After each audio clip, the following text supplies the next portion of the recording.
রে আমার সাহাবীরা, তোমরা সফরে চলে যাবে, তোমরা নিজের নিজের বাড়িতে চলে যাও। সফরে যাওয়ার আগে, যুদ্ধের মাঠে যাওয়ার আগে আগে সাহাবীরা তোমরা নিজের বাড়িতে চলে যাও। মায়ের সাথে দেখা করে নাও, আব্বার সাথে দেখা করে নাও, তোমরা নিজের বিবির সাথে দেখা করে নাও, তোমরা নিজের ছেলের সাথে দেখা করে নাও। কারণ তোমরা আর যুদ্ধের ময়দান থেকে ঘুরবে কি ঘুরবে না? লড়ার ময়দান থেকে তোমরা ঘুরতে পারবে কি পারবে না? এই জন্য সাহাবীরে, যাও যাও, তোমরা নিজের ছেলে মেয়ের সাথে সালাম কালাম করে নাও, সালাম কালাম করে নাও। এবার সাহাবাই কেরামকে রাসূল বললেন যে যাও সালাম কালাম করে বিদেশিদের নিয়ে তোমরা বাড়ি থেকে যাবে, কে জানি তোমরা আর ঘুরতে পারবে কি পারবে না। তো সাহাবীদের মধ্যে একজন সাহাবী নবীকে প্রশ্ন করে দিলেন, কি জানেন? আইয়ুন নিসায়ে খায়র। এই আমার তিলিবিট্টা গ্রামের মায়েরা খালারা শুনে নেন, আল্লাহর নবীকে একজন সাহাবী প্রশ্ন করে দিলেন, আইয়ুন নিসায়ে খায়র। আল্লাহর নবী গো, জমিনের উপরে অনেক মেয়ে আছে গো নবীজি, অনেক নারী আছে, অনেক স্ত্রী জাতি আছে, কিন্তু আল্লাহর নবী গো, জমিনের উপরে আল্লাহ তাবারক ওয়া তাআলার নিকটে সব থেকে কোন মহিলাটা আল্লাহর কাছে ভালো? আল্লাহর কাছে কোন নারীটা বেশি ভালো?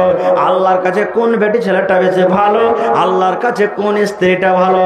আল্লাহ রাসূল বললেন, রে আমার সাহাবী শুনে নাও, জমিনের উপরে যে বেটি ছেলের মধ্যে তিনখান গুণ থাকবে, যে বেটি ছেলের মধ্যে তিনখান সিফাত থাকবে, যে স্ত্রীর মধ্যে তিনখান গুণ থাকবে, যে মহিলার মধ্যে তিনখান সিফাত থাকবে, আল্লাহ রাসূল বলেছেন উম্মত রে, ওই মহিলা আল্লাহ তাবারক ওয়া তাআলার কাছে বেশি ভালো প্রিয়।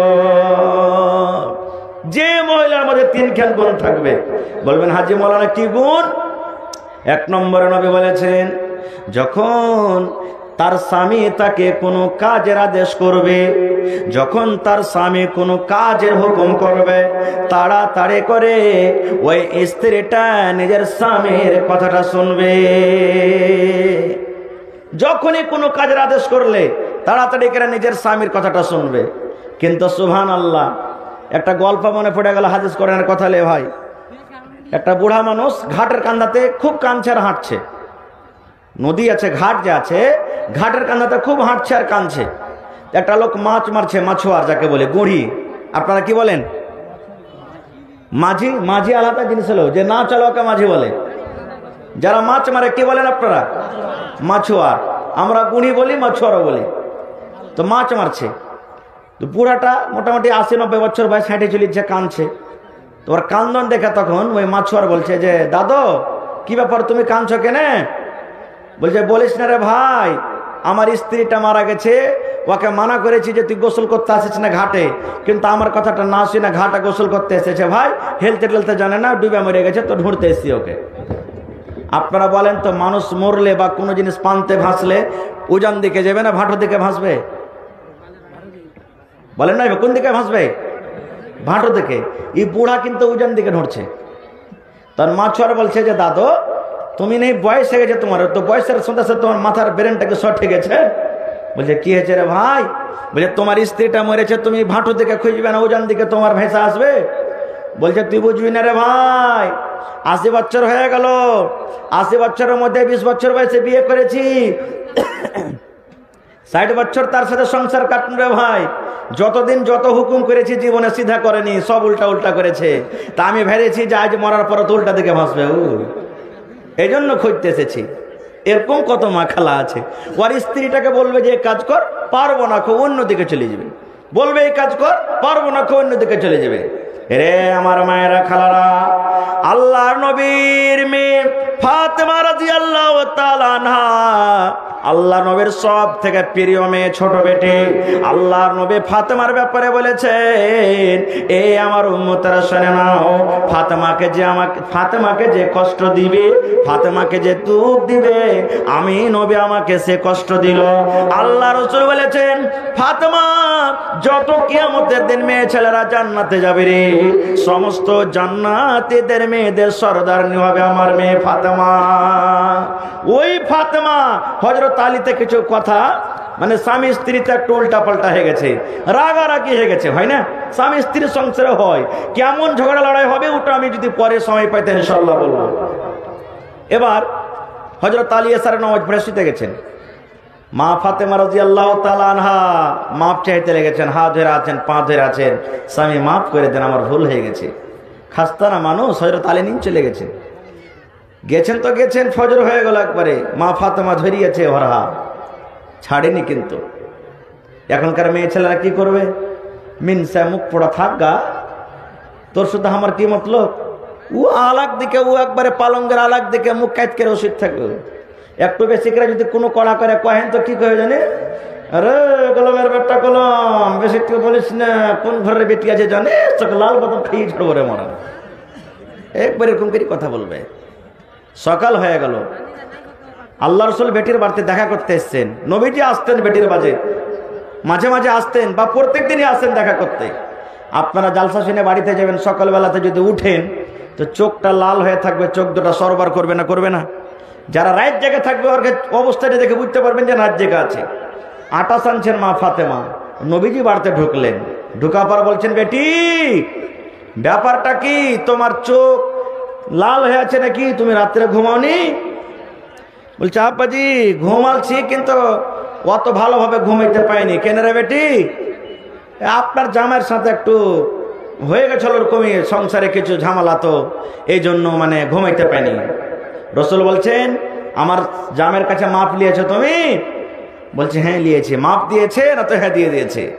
এবার দয়ার রাসূল বললেন, এ ফাতেমা তুমি শুনে নাও, যদি আমার জামাইয়ের কাছে তুমি মাপ না নিতে রে মা, তুমি যদি আমার জামাইয়ের কাছে মাপ না নিতে, আমার জামাই যদি তোমাকে মাপ না করতো, আর রাগ হালাতে যদি তোমার মত হয়ে যেত রে ফাতেমা, আল্লাহর দয়ার নবী আমি বলি, তোমার জানাজা পড়িতে দূরের কথা, তোমার জানাজার নামাজে আমি নবী শরীক হইতাম না। সুবহানাল্লাহ। হে মায়েরা খালারা, 3 নম্বরের মধ্যে রাসূল বলেছেন, ওই মহিলাটা আল্লাহ তাবারক ওয়া তাআলার কাছে প্রিয় বেশি ভালো। আল্লাহ রাসূল বলেছেন, যখন তার স্বামী তাকে কোনো কাজের আদেশ করবে, ওই মহিলাটা তাড়াতাড়ি করে কাজটা করবে। 2 নম্বরে রাসূল বলেছেন, নিজের স্বামীর আমানতের খিয়ানত করবে না, স্বামী বাড়িতে থাক কিংবা বিদেশে থাক। আল্লাহ রাসূল বলেছেন, মহিলারে, ওই মহিলা দুনিয়াতে সব থেকে আল্লাহর কাছে প্রিয়রা, যে যেটা নিজের স্বামীর আমানত আছে, ওই আমানতে জীবনে খেয়ানত করবে না। 3 নম্বরে রাসূল বলেছেন, ওই মহিলাটা আল্লাহর কাছে বেশি ভালো, যে নিজের স্বামীর মালের হেফাজত করবে। বাড়িতে বকরি আছে হেফাজত করবে, বাড়িতে গরু আছে হেফাজত করবে, বাড়িতে ধান আছে হেফাজত করবে, বাড়িতে গম আছে হেফাজত করবে, বাড়িতে ছেলে মেয়ে আছে দেখাশোনা করবে। আল্লাহ রাসূল বলেছেন, 3 নম্বরে ওই মহিলাটা আল্লাহর কাছে বেশি প্রিয়ারা ভালো, যে নিজের মালের, নিজের স্বামীর মালের হেফাজত করবে। তো 3টার মধ্যে সর্বপ্রথম গুণ রাসূল বলেছেন, যে যখন তোমার স্বামী হাট থেকে, বাড়ি থেকে, বিদেশ থেকে বাড়িতে যখন ঢুকবে, তখন স্বামীর দিকে একটু মুচকি মেরে 10-20 গ্রামের একটু হেসে দিও, ফুক করে একটু হেসে দিও, একবারে তোমার স্বামীর মনটা একবারে ঠান্ডা হয়ে যাবে। খায়ের যা হোক, এই কথাগুলা বলা পর সাহাবে কেরাম নিজে নিজের বাড়ি চলে গেলেন সালাম মুসাফা করতে। সব সাহাবীর কথা বলা যাবে না ভাই, না তো ফজর হয়ে যাবে। একটা সাহাবীর কথা বলছি, যার নাম হলো আবু তালহা রাদিয়াল্লাহু তাআলা আনহু। রাসূল বললেন, যাও আবু তালহা, তুমিও নিজের স্ত্রীর সাথে দেখা করে নাও। এবার আবু তালহা বাড়িতে ঢুকলেন, বিবিকে সালাম দিয়েছেন, আসসালামু আলাইকুম ওয়া রাহমাতুল্লাহ। কোনদিন স্ত্রীকে সালাম দিয়েছেন? সালাম দিবেন। আমাদের গল্পতে কি খাস করে জুয়ান ভাইয়েরা, তারও দিল্লি গেল, পাঞ্জাব গেল, কোন জায়গাতে গেল, যেমনি গেল, হ্যাঁ হ্যালো, এই শালা হারামি ফোন কেনা তুলে নেবে, দেখে গুইধার মা কুন্ডে চলে গেছে বে, এই বেবাকেরা গল্প করছে লাগছে ওইটার ছোট ভাই নাকি আল্লাহ জানছে। ছোট ভাইয়ের সাথে না বেতেকরা মানুষ গল্প করে যে ভাই মনে হয় ছোট ভাই ওর। আর মা খালারা কত আছে এমন যে হ্যাঁ হ্যালো কে বুধার বাপ, হ্যাঁ গে এতক্ষণ থেকে কি থাকতে হয় নাকি ওখানে, কখন বাড়িতে আসবে, হ্যাঁ গে সন্ধ্যে লেগে গেল কখন, মানে গা গে হ্যাঁ গে কেড়ে গল্প করবে লাগছে ওটার শাশুড়ি। শাশুড়ি শুধু না গা গে কেড়ে মানুষ গল্প করে, সুবহানাল্লাহ। তাহলে জি না, স্বামী স্ত্রীর কথা বলতে পারে, স্ত্রী স্বামীর কথা ধরে রাখতে পারে, আর স্বামীটা স্ত্রীর কথা বলে ডাকতে পারে। আর প্রমাণ আছে হাদিস কোরআনে, সময় পেতে ইনশাল্লাহ পরে বলবো। তো খারজা হোক, যখনই ফোন করবেন সালাম দিবেন ভাই, সালামটা হলো দোয়া, আসসালামু আলাইকুম, ওয়ালাইকুম সালাম। মেয়েটাও বলবে, স্ত্রীটা বলবে, স্বামীও বলবে। বার্তা আপনি কোনো জায়গা থেকে এলেন, চক থেকে এলেন, মাঠ থেকে এলেন, কোনো জায়গা থেকে এলেন, বার্তা ঢুকলেন, আসসালামু আলাইকুম, দোয়া দিবেন আপনি, এটা দোয়া হলো, সালাম দিবেন আপনি। আজ থেকে ওয়াদা করলেন যে বার্তা ঢুকবো তো সালাম দিয়ে যাবেন ইনশাআল্লাহ। খারজা হোক, এবার বাড়িতে ঢুকলেন। এবার আবু তালহা রাদিয়াল্লাহু তাআলা আনহু নিজের বিবি রমেসাকে ডাকতে বলছেন। বিবির নাম হলো রমেসা। বিবি রে, আল্লাহর নবীর দরবারে আমি নাম লিখে দিয়েছি রে বিবি, জিহাদের ময়দানে আমাকে যেতে হবে রে বিবি, সফরে যেতে হবে বিবি রে। আর ঘুরবো কিনা জানি না রে বিবি, আল্লাহ যদি বাঁচিয়ে রাখে তাহলে ঘুরতে পারবো, আর যদি মরে যায় বিবি তুমি দয়া করে আমাকে মাফ করে দাও, আমার পরে কোনো দাবি ধাক্কা রাখিও না বিবি রে। স্বামী হিসাবে যদি তোমার কোনো হক আমি আদায় না করতে পারি, তোমার যদি হক আমি আদায় করতে না পারি, দয়া করে তুমি আমাকে মাফ করে দাও বিবি। কিয়ামতের দিন আমার পরতে তুমি কোনো দাবি ধাক্কা রাখিও না। মাপ সাফলে হয়ে গেল। এবার আবু তালহার একটা বেটা ছিল যার নাম হলো উমাইর রাদিয়াল্লাহু তাআলা আনহু, 6-7 বছরকার। এবার আবু তালহা বলছেন যে আমার বেটা উমাইর কই, বেটাটাকে একটু ডাকো। এবার উমাইরকে নিয়ে আসা হলো। এমন শরীরে জ্বর, কাঁপছে জ্বরে, খালি উমাইর, ওর বেটাটা কাঁপছে, জ্বর এমন। এই যুগের আমরা মানুষ যদি হইতাম, আজকে তিলভিট্টাতে জালসা, ভাই আমার চাদর নিয়ে জালসা শুনতে বের হয়েছেন, বাড়িতে বেটা বুখার হয়ে গেছে, জ্বর হয়েছে, খাচ্ছে, মা খালারা কি বলবেন, জালসা জালসা লাগালছে, জালসা শুনে কত বড় মানুষ হবে, যাইতে হবে না, বাড়তে থাকো, ছেলেটা এখানে জ্বরে কতই কাঁপছে আর তুমি জালসা শুনতে যাবে, বাধা দিত। কিন্তু এরা সুবহানাল্লাহ, বিবি রমেসা বলছেন স্বামী গো, আমার ছেলেকে এত জ্বর এসেছে গো স্বামী, শরীরটা এত খারাপ, কেঁপে কেঁপে জ্বর এসেছে। স্বামী গো, আপনি আল্লাহর নবীর আদেশ পালন করেন, আপনি চলে যান জিহাদের ময়দানে, আপনি লড়াইয়ের ময়দানে চলে যান, সফরে চলে যান, চলে যান গো স্বামী, সফরে চলে যান। আল্লাহ যদি বাঁচিয়ে রাখে আপনি বাড়িতে ঘুরে আসবেন, আপনাকে আমি মাফ দিয়ে দিলাম, এই ছেলে আছে, আল্লাহ আছে। যখন এই কথাটা বললেন, আবু তালহা বললেন আমার হিম্মত বেড়ে গেল, মনটার বল আমার বেড়ে গেল। এবার ছেলেটার মাথাতে এরকম ভাবে আমি হাত দিয়ে দিলাম, আর এই দোয়াটা পড়ে দিলাম, আসবিল বাস রব্বান নাস ইশফি আনতা শাফি লা শিফা ইল্লা শিফাউকা শিফা আল্লাহ ইউগাদিরু সাকাওয়া, আসবিল বাস রব্বান নাস ইশফি আনতা শাফি লা শিফা ইল্লা শিফাউকা শিফা আল্লাহ ইউগাদিরু সাকাওয়া।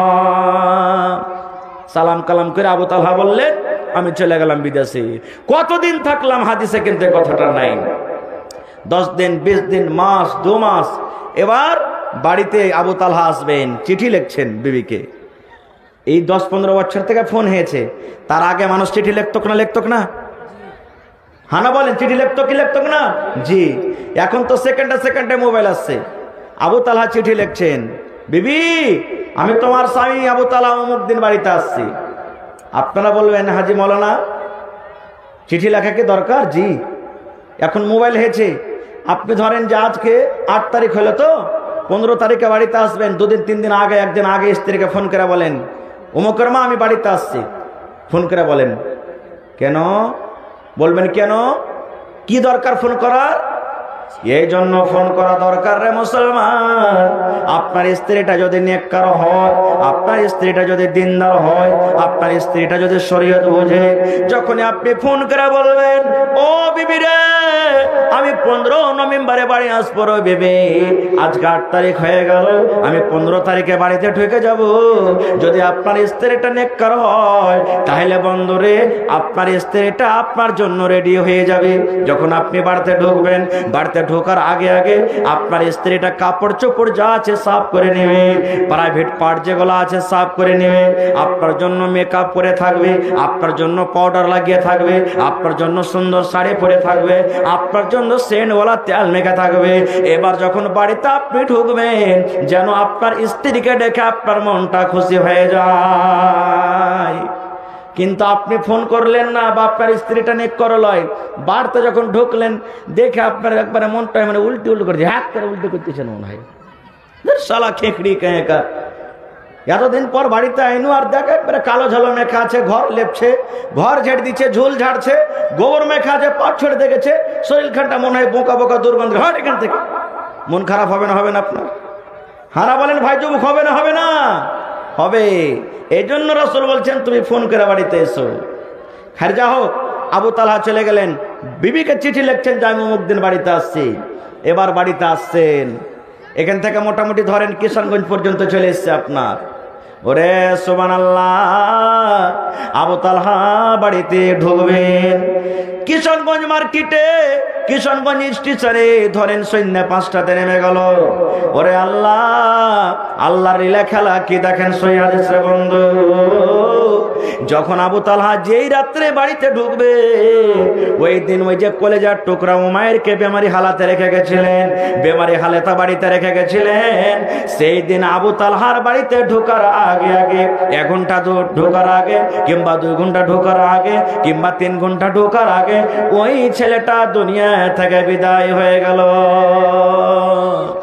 ছেলেটা মরে গেল, আবু তালহার ছেলেটা মারা গেল।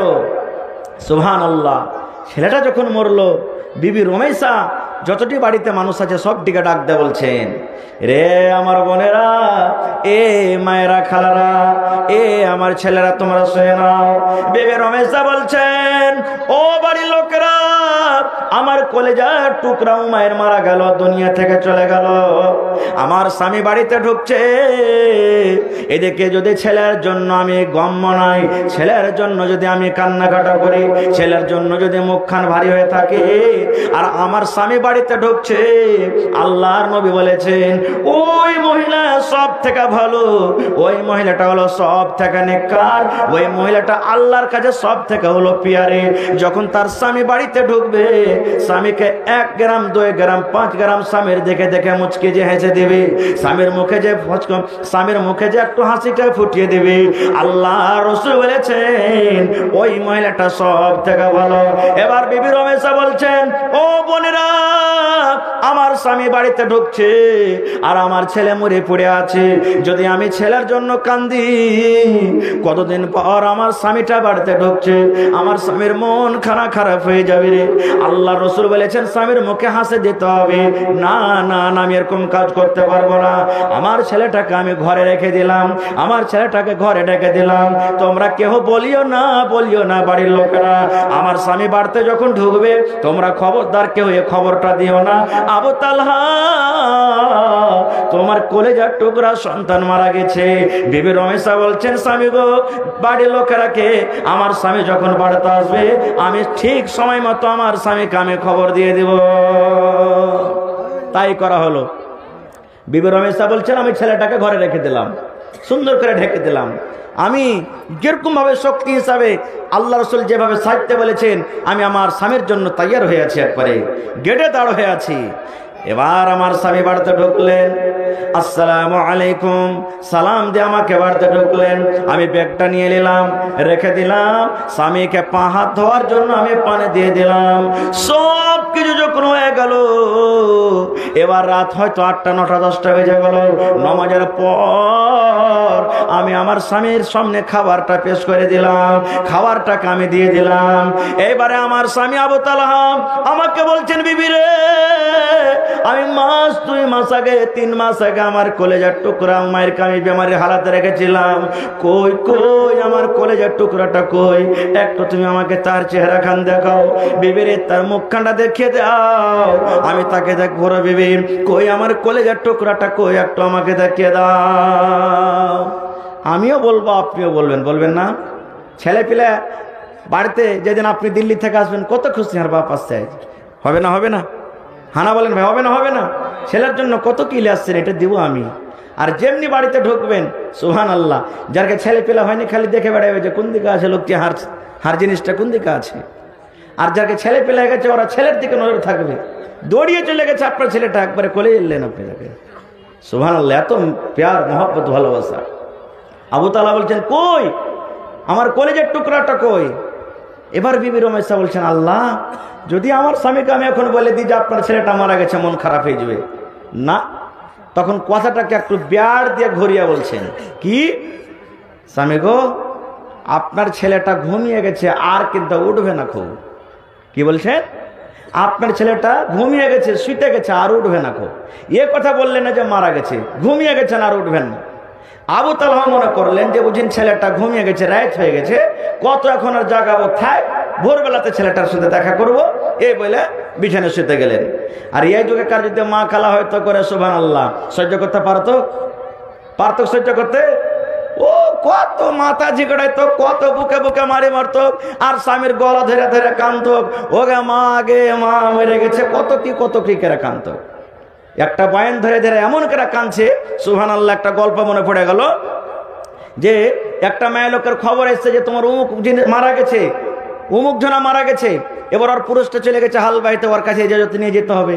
পুরুষের ইজাজত নিয়ে তো কোনো যেতে হবে, বিনা ইজাজতে যেতে হবে না। তো ওর পুরুষটা হাল বাইতে গেছে, এই মেয়ে লোকটা 8টা-9টা বেলার সময়তে হাঁটছে, আফলে তাফলে হাঁটতে হাঁটতে হাঁটতে হালের ভুঁয়ে চলে যাচ্ছে। ওর স্বামীটা তখন কইছে, বারে আমার স্ত্রীটা জীবনে কোনোদিন হালের ভুঁয়ে আসে না, আজকে না আসে রে ভাই। এবার ওকে থেকে হাল খাড়ো করে দিয়েছে। বলছে, কি ব্যাপার জি, তুমি এখানে এসেছো মানে? এবার মায়ের লোকটা বলছে, হালে মার বাপ, আমার ভাইয়ের দাদা শ্বশুরের নানা শাশুড়ির পোতা জামাইয়ের লালাতে জামাইয়ের পেটের বেটার পোতা মারা গেছে। বলছে, ওরে সুবহানাল্লাহ, তুই যে আদম নবী তাকে সাটিয়ে দিলি রে। বলছে, হালে মার বাপ, তাড়াতাড়ি কইরা তুমি বাড়িতে যাও, মুরগি গালাকে সন্ধ্যাবেলাতে খোলাতে ভৈরা দিও বাজি হে। ওরে সুবহানাল্লাহ, এত কান্দন কানলে যে শেষের বেলাতে পুরুষকে বাজি কহে বসে আছে, বুঝতেই পারে না যে কেমন করে কাঁদছে। এই মাখারকে কান্দন। হায় আল্লাহ, খার যা হোক, শেষ কথা, বিবি রমেশা বলছেন, স্বামী গো, আপনার ছেলে এমন ভাবে ঘুমিয়ে গেছে, আর কিন্তু উঠবে না। খুব ঠিক স্বামী স্ত্রী রাত কাটছে কাটছে কাটছে, হাদিস এসেছে যে তাদের মিলন হয়ে গেল, স্বামী স্ত্রী যেটা হক মিলন হয়ে গেল। এবার ফজরের টাইমে মুয়াজ্জিন সাহেব যখন আজান দিয়েছে, আসসালাতু খায়রুম মিনান নাওম, বিবি রমেশা আজান যেমনই শুনেছে, ওরে সুবহানাল্লাহ, এবার বিছানে উঠে বসে চোখ দিয়ে ঝরঝর ঝরঝর করে পানি ঝরতে হয়ে শুরু হয়েছে। বিবি রমেশার চোখে পানি। এবার তার স্বামী আবু তাআলা বলছেন, বিবি রে, বুঝতে পারলাম না রে বিবি, কি ব্যাপারটা? তুমি গোটা রাত আমার কাছে থাকলে, কত খুশিতে আমার সাথে রাতটা তুমি কাটালছো বিবি রে, আর এখন তোমার চোখে জল দেখি, পানি দেখি, ব্যাপারটাকে বুঝতে পারলাম না বিবি, তুমি দয়া করে বলে দাও।